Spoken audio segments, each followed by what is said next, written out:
cheese mashed potatoes.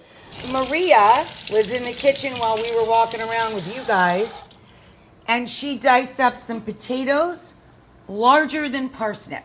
The parsnip we dice a little smaller because we make parsnip and mashed potato mixed, pass them through the food mill.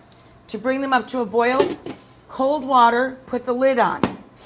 Okay guys, so I think John put the food mill together wrong. This is our new food mill. It should not sound like Pinocchio dancing on the counter. But it does, doesn't it?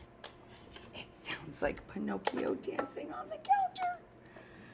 And this is 1 potato per person. Oh my God, I'm so embarrassed in so many ways. 1 potato per person, which I'm now gonna try and scrape off the bottom,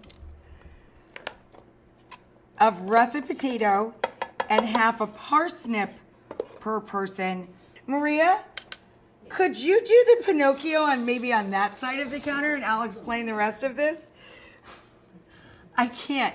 I'm cracking up. I can't deal anymore. Maria has more patience. Let me explain the rest of what happens there. To the 1 potato per person and the half a parsnip per person, we put, for every 6 people, a 1.5 cups of milk, a stick of butter, and a couple of cloves of garlic.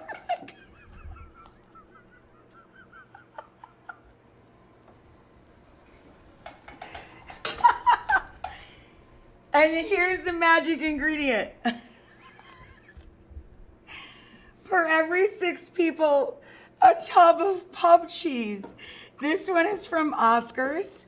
You can buy any flavor you like. We chose white cheddar and horseradish. The one thing you need to know is build a pan that's larger than the pan you're putting the potatoes and parsnips in, and you make a bain-marie, a bath, a tiny bit of barely simmering water.